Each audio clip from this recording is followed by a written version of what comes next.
Hi, if you're interested in foraging wild mushrooms in Ireland, you might do what I did about 20 years ago, which is go out and get a pocket guide and think, I've got a pocket guide for bird watching and for plants and trees. I'll get one for mushrooms and learn the main mushrooms. This is what I did about 20 years ago, and I went out and found about 10 different species of fungus, and then I brought them back, flicked through the whole guide to try and find the first one, and I couldn't find it. Flicked through it again, and I couldn't find it. I moved on to the second species, and on and on.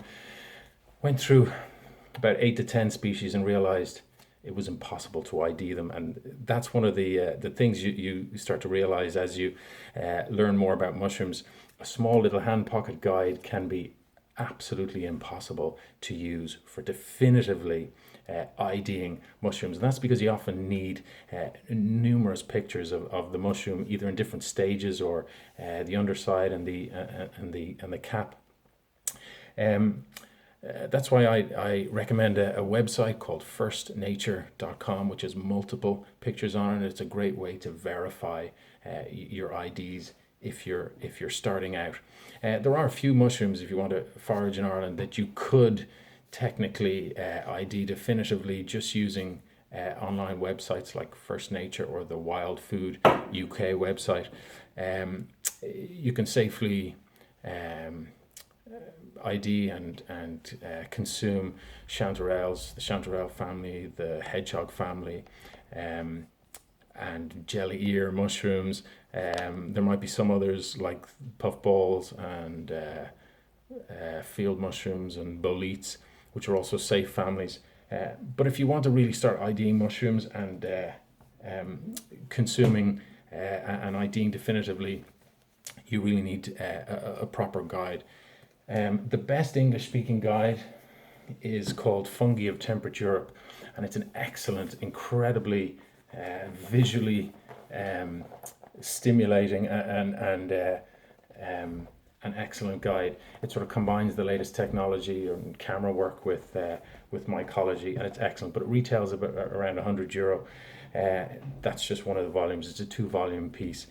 So for a lot of people, an English speaking guide, the definitive one still is Roger Phillips Mushrooms. This is, I guess, over 20 years old now, and it's some of the names would be out of date, but it's a great way to start.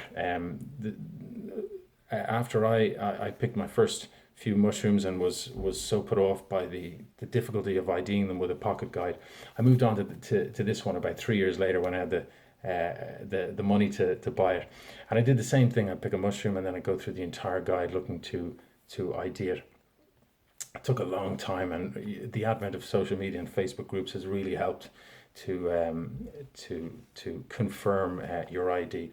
But a guide like this can be very overwhelming and daunting. There's just too many species, and if you don't know your families, you're flicking through an entire guide, and it's a sure way to fail. So I recommend breaking into one of the larger guides like Roger Phillips with sort of a starter book, like Jeff Dan's Edible Mushrooms. This is an excellent guide. There is another guide called the River Cottage Handbook.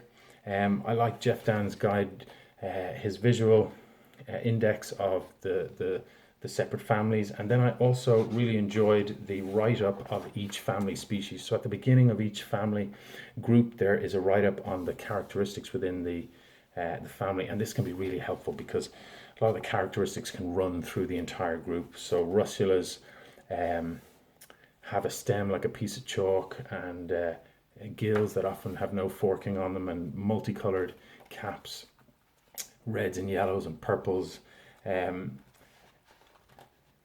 So this is a great way to get to know your family groups. And then once you know a few families, it's much easier to look at one of the larger guides and be able to tell sort of which family group you're looking for.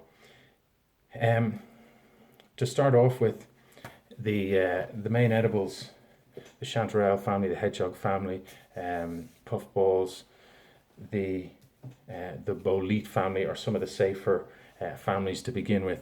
Then you can move on to the russula family and the milk caps. They're a great place to start. And then, of course, also consider familiarizing yourself with the amanitas, the family which contains the death cap and the destroying angel, and the most dangerous of mushrooms.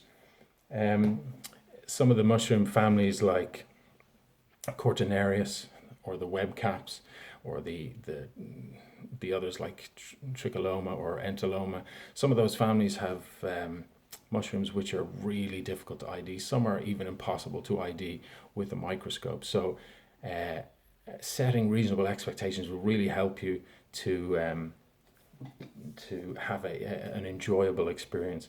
One of the things I recommend when you're starting is don't go out and just pick any mushroom that you can lay your hands on and try to ID it. There is a group of mushrooms called little brown mushrooms. You could go out and pick 50 little brown mushrooms, bring them all back and look through a book and not be able to ID any of them. And that's where mycology is different from botany or from ornithology, in that with birds, there's only about 100 species in Ireland to ID. With plants, there's a few hundred, whereas with fungi, you have thousands, multiple thousands. And so getting accurate and confirmed IDs can be really difficult. Therefore, have a look at the main edibles, the main families, and then start off by going looking for those species rather than just going out and trying to ID whatever you find. It can be a really tedious way to start, and just can cause you years of heartache, as it did to me. So with all that in mind, have a good foraging experience, and I hope some of this information really helps you and helps you along. And remember the First Nature website. It's a great resource. Multiple pictures.